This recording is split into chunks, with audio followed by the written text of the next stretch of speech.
Hi guys, welcome back to my YouTube channel. എല്ലാവരും സുഖമായിട്ടിരിക്കുന്നു വിശ്വസിക്കുന്നു. ഞാനും സുഖമായിട്ടിരിക്കുന്നു. അപ്പോൾ അഖിൽ മാരാർ വന്നിട്ട് നമ്മുടെ അപ്സരയുടെ ഹസ്ബൻഡായിട്ടുള്ള ആൽബി ചേട്ടനെ വളരെ മോശമായ രീതിയിൽ തെറി വിളിക്കുകയും ഭീഷണിപ്പെടുത്തുകയും ചെയ്തിട്ടുണ്ട്. അപ്പോൾ നമുക്ക് ആദ്യം തന്നെ ആ ഓഡിയോ ഒന്ന് കേട്ടു നോക്കാം. പലതൊണ്ടയ്ക്ക് മുമ്പേ ഉണ്ടായ ആൽബിയല്ലേ, പക്ഷെ ഞാനങ്ങനെ പറയത്തില്ല. നിങ്ങൾ അങ്ങനെ ഉണ്ടായാലെന്ന് എനിക്കറിയാം. അഖിൽ മാരാരാണേ.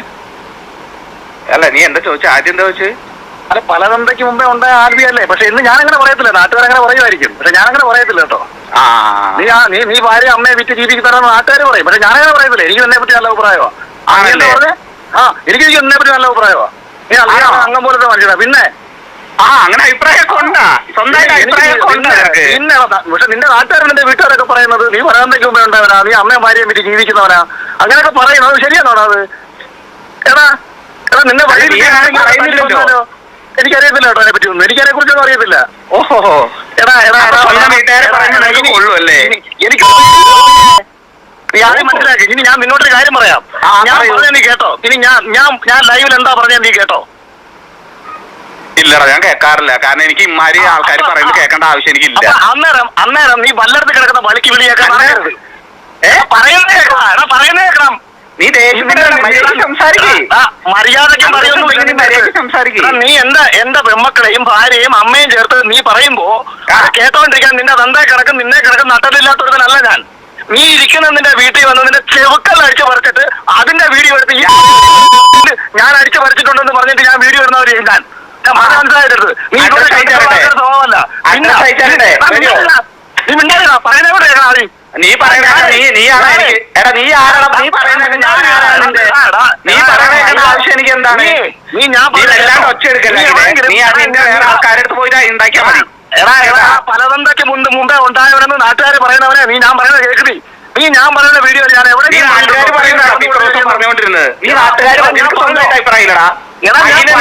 അഭിപ്രായമില്ലടാ. നീ കേട്ടോ? ഞാൻ ചോദിച്ചു പല ആൾക്കാർ പറയുന്ന കേട്ടിട്ടാണ് നീ ഇത്ര നാൾ പറഞ്ഞത്. എന്റെ ഫോണിൽ നീ വിളിച്ചത് എന്നോട് മിണ്ടാണ്ടിരിക്കാൻ പറയാം. നീ ആരടാ? നീ ഞാൻ പറയുന്നത് പൊന്നു സുഹൃത്ത്, എനിക്ക് അയച്ചാട്ട് നിന്റെ ഫോണിൽ എനിക്ക് അയച്ചാട്ട്. എന്നിട്ട് നീ റെക്കോർഡ് ചെയ്താന്ന് പറഞ്ഞുകൊണ്ട് തന്നെയാണ് ഞാൻ നിന്നെ നോർമൽ കോൾ ചെയ്തത്.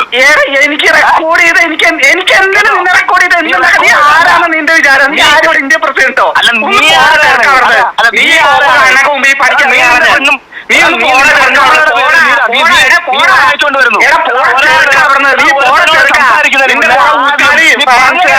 കുറെ ഊച്ചാല് ഫാൻസുകാര് നിന്നെ പൊക്കി അടക്കുന്ന ആൾക്കാര് നിന്നെ രാജാവിനെ വിളിക്കുന്നുണ്ടാവും. എനിക്ക് നീ ഒരു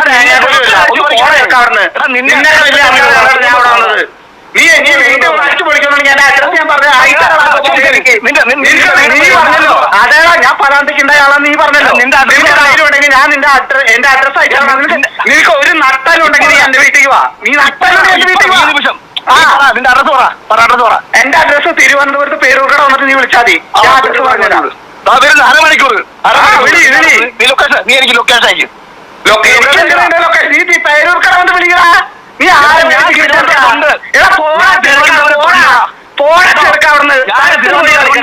നീ തരത്തിന് പോയി കളിക്കടാ. നീ തരത്തിന് പോയി നീ തരത്തിന് പോയി കളിക്ക്.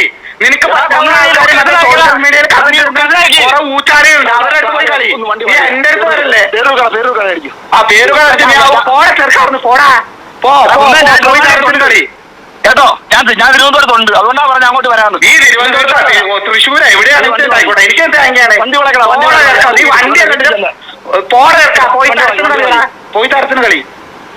ഈ ഒരു ഇഷ്യൂ ഉണ്ടാവാനുള്ള റീസൺ എന്ന് പറയുന്നത് ആൽബി ചേട്ടൻ റീസെന്റ് ഒരു ഇന്റർവ്യൂ കൊടുത്തിട്ടുണ്ടായിരുന്നു ഒരു ചാനലിന്. അപ്പോൾ അതിൽ അദ്ദേഹം അഖിൽ മാരാർ എടുത്ത് ചോദിക്കുന്നുണ്ട്, നിങ്ങൾ വീട്ടിലുള്ള ഏത് സ്ത്രീകളെ കൂട്ടിക്കൊടുത്തിട്ടാണ് നിങ്ങൾ Bigg Boss season 5 cup win ചെയ്തെന്നുള്ളത് അദ്ദേഹം ആ ഒരു ചാനലിലൂടെ അഖിൽ മാരാറിന്റെ അടുത്ത് ചോദിച്ചിട്ടുണ്ടായിരുന്നു. ഇതിന്റെ റീസൺ എന്താണെന്ന് എല്ലാവർക്കും അറിയാം. ആൽബി ചേട്ടൻ എന്തുകൊണ്ടാണ് അഖിൽ മാരാറുടെ അടുത്ത് ഇങ്ങനെ ചോദിച്ചെന്നുള്ളത് നമുക്ക് എല്ലാവർക്കും അറിയാം. അത് അഖിൽ മാരാറ് ലൈവിൽ വന്ന് പറഞ്ഞിട്ടുള്ള കുറച്ച് സ്റ്റേറ്റ്മെന്റ്സ് കൊണ്ടാണ് ആൽബി ചേട്ടൻ ഇങ്ങനെ ചോദിച്ചെന്നുള്ളത് നമുക്ക് എല്ലാവർക്കും അറിയാം. കാരണം ബിഗ് ബോസിൽ കാസ്റ്റിംഗ് കൗച്ച് നടക്കുന്നുണ്ടെന്ന് അഖിൽ മാരാർ വന്നിട്ട് ലൈവിൽ പറഞ്ഞിട്ടുണ്ടായിരുന്നു. അതുകൊണ്ടാണ് ആൽബി ചേട്ടന് ഇങ്ങനെ റിയാക്ട് ചെയ്യേണ്ടി വന്നത്. അഖിൽ മാരാർ ബിഗ് ബോസ് ഹൗസിൽ കാസ്റ്റിംഗ് കൗച്ച് ഉണ്ടെന്ന് പറഞ്ഞപ്പോൾ അത് ഏത് സ്ത്രീയാണ് അതിലൂടെ പോയത് എന്നുള്ളത് അഖിൽ മാരാർ വെളിപ്പെടുത്തിയിട്ടില്ല. അപ്പൊ നമുക്ക് ഇതിൽ രണ്ടുപേരെയും തെറ്റു പറയാനായിട്ട് പറ്റത്തില്ല. കാരണം കാസ്റ്റിംഗ് കൗച്ചിന് ഇരയായിട്ടുള്ള സ്ത്രീ ആരാണോ അവർക്ക് മുന്നോട്ട് വന്ന് ഇത് പറയാൻ താല്പര്യമില്ലാത്തിടത്തോളം കാലം അഖിൽ മാരാറിന് ആ സ്ത്രീയുടെ അല്ലെങ്കിൽ ആ ഇരയുടെ പേര് വെളിപ്പെടുത്താനായിട്ട് സാധിക്കില്ല. അതുപോലെ തന്നെ ഇദ്ദേഹം പേര് വെളിപ്പെടുത്താത്തത് കൊണ്ട് തന്നെ ഇത്തരത്തിലുള്ള ഒരു കാര്യം ലൈവിൽ വന്ന് പറയുമ്പോഴത്തേനും ഓഫ് കോഴ്സ് ആളുകൾ ബിഗ് ബോസ് പോയിട്ടുള്ള എല്ലാ സ്ത്രീകളെയും സംശയത്തോടെ നോക്കുന്നുള്ളത് പറയേണ്ട കാര്യമില്ലല്ലോ. അപ്പോൾ പേര് പറയാൻ പറ്റില്ലെങ്കിൽ അദ്ദേഹത്തിന് പുറത്തു വന്ന് പറയേണ്ട ആവശ്യം ഉണ്ടായിരുന്നില്ല. അദ്ദേഹത്തിന് അത് ലീഗലി മൂവ് ചെയ്യാനായിട്ട് ആ ഒരു കാസ്റ്റിംഗ് കൗച്ച് നേരിട്ടുള്ള ആളുകളോട് പറയാമായിരുന്നു. അല്ലാതെ പബ്ലിക്ലി വന്നിട്ട് പേര് പറയാതെ ബിഗ് ബോസ് ഹൗസിൽ ഇങ്ങനെ നടക്കുന്നുണ്ടെന്ന് പറയുമ്പോൾ അത് ബിഗ് ബോസ് പോയിട്ടുള്ള എല്ലാ ആളുകളെയും അഫക്ട് ചെയ്യുന്ന ഇത്രയും ബുദ്ധിയുള്ള അഖിൽ മാരാറിന് അറിയില്ലേ? അഖിൽ മാരാർ ഇങ്ങനെ പറഞ്ഞതുകൊണ്ട് തന്നെ ആൽബി ചേട്ടന്റെ അക്കൗണ്ടുകളിൽ പോയിട്ട് ഒരുപാട് ആൾക്കാർ, ഒരു പണിയില്ലാത്ത കുറെ ആൾക്കാർ ആൽബി ചേട്ടന്റെ അടുത്ത് പോയി ചോദിക്കുകയാണ് ഇങ്ങനെ പോയിട്ടുള്ള സ്ത്രീ അപ്സരയല്ലേ എന്ന്. ഇത് ആൽബി ചേട്ടൻ മാത്രമല്ല, ഒരുപാട് ബിഗ് ബോസ് പോയിട്ടുള്ള ശോഭ അല്ലെങ്കിൽ റിനീഷ, സെറീന എല്ലാവരും വന്നിട്ട് പബ്ലിക്കായിട്ട് ഒരു വീഡിയോ ഇടേണ്ട അവസ്ഥയിലേക്ക് വന്നിട്ടുണ്ടായിരുന്നല്ലേ. എന്താണ് ഞാനല്ല സ്ത്രീ എന്ന് പറഞ്ഞിട്ട് ഞങ്ങളല്ല എന്ന് പ്രൂവ് ചെയ്യേണ്ട ഒരു അവസ്ഥയിലേക്ക് എത്തിച്ചത് അഖിൽ മാരാറിന്റെ ആ ഒരു സ്റ്റേറ്റ്മെന്റ് ആണ്. അപ്പോൾ ആൽബി ചേട്ടന് ഇങ്ങനെ ഒരുപാട് തെറികൾ വരുമ്പോഴത്തേനും ആൽബി ചേട്ടനെയും കുറ്റം പറയാൻ പറ്റത്തില്ല. ആൽബി ചേട്ടൻ അറിയാതെ ചോദിച്ചു പോകും. എന്താണെന്ന് വെച്ചാൽ ഡെയിലി ഇങ്ങനെ ഇത് അപ്സര ഇങ്ങനെയല്ല എന്ന് ചോദിക്കുമ്പോഴത്തേക്കും ഒരു ഹസ്ബൻഡ് എന്ന നിലയിൽ അദ്ദേഹത്തിന് എന്തായാലും ബുദ്ധിമുട്ടുകൾ ഉണ്ടാവും. ആ ഒരു ബുദ്ധിമുട്ടിലാണ് അദ്ദേഹം ഇങ്ങനെ ചോദിച്ചിട്ടുണ്ടാവുക. അഖിൽ മാരാറിനെയും കുറ്റം പറയാൻ പറ്റത്തില്ല, ആൽബി ചേട്ടനെയും കുറ്റം പറയാൻ പറ്റത്തില്ല. സോ അഖിലിന് എന്തായാലും ആ സ്ത്രീ പറയാത്തിടത്തോളം കാലം അവരുടെ പേര് വെളിപ്പെടുത്താനും പറ്റത്തില്ല. എന്നാൽ ആൽബി ചേട്ടനോ ഇത്രയും ചീത്ത നമ്മുടെ സോഷ്യൽ മീഡിയയിൽ കിട്ടുമ്പോഴത്തേനും അദ്ദേഹവും ഫ്രസ്ട്രേറ്റഡ് ആകും. അതുകൊണ്ട് അദ്ദേഹത്തിനെ നമുക്ക് കുറ്റം പറയാനായിട്ട് പറ്റത്തില്ല. അപ്പൊ അഖിൽ മാരാർ ചെയ്യേണ്ടിയിരുന്നത് ഇങ്ങനെ പുറത്ത് വന്നിട്ട് ഇങ്ങനെ ഒരു സംഭവം ഉണ്ടെന്ന് വിളിച്ചു പറയാതെ അങ്ങനെ സംഭവിച്ചിട്ടുള്ള സ്ത്രീക്ക് ഒരു എന്താണ് ലീഗലി മൂവ് ചെയ്യാനുള്ള ഒരു ഹെൽപ്പ് കൊടുക്കുക എന്നുള്ളതായിരുന്നു. സോഷ്യൽ മീഡിയ വന്ന് ഇത്തരം കാര്യങ്ങൾ വെളിപ്പെടുത്തുമ്പോൾ അഖിൽ മാരാർ ഓർക്കണം, അഖിൽ മാരാറിന് തിരിച്ചും ഇങ്ങനെയൊക്കെ കേൾക്കേണ്ടി വരും എന്നുള്ളത്. ഇനി എന്തൊക്കെ പറഞ്ഞാലും അഖിൽ മാരാർ യൂസ് ചെയ്തിട്ടുള്ള ലാംഗ്വേജ് വളരെ മോശമായിട്ടുള്ളത് തന്നെയാണ്. ആൽബി ചേട്ടൻ എത്ര നന്നായിട്ടാണ് അഖിൽ മാരാറിന്റെ അടുത്ത് റിയാക്ട് ചെയ്തത്. അദ്ദേഹത്തിന് വേണമെങ്കിൽ അതേ രീതിയിൽ തന്നെ റിയാക്ട് ചെയ്യാമായിരുന്നു. പക്ഷെ അദ്ദേഹത്തിന്റെ മാന്യത കീപ്പ് ചെയ്തിട്ടുണ്ട്. അങ്ങനെ തന്നെയാണ് അദ്ദേഹത്തിനടുത്ത് സംസാരിച്ചിട്ടുള്ളത്. അപ്പോൾ സോഷ്യൽ മീഡിയയിൽ വന്നിട്ട് ലൈവിൽ വന്നിട്ട് ഇത്തരം കാര്യങ്ങൾ പറയുമ്പോഴത്തേനും നമ്മളും തിരിച്ചു കേൾക്കേണ്ടി വരും എന്നുള്ളത് നമ്മൾ എപ്പോഴും ഓർക്കണം. ആൽബി ചേട്ടൻ മാത്രമാണ് ഇപ്പോൾ അഖിൽ മാരാറിന്റെ വൈഫിനെയും ഫാമിലിനെ കുറിച്ചും ഇങ്ങനെയൊക്കെ സംസാരിച്ചിരിക്കുന്നത്.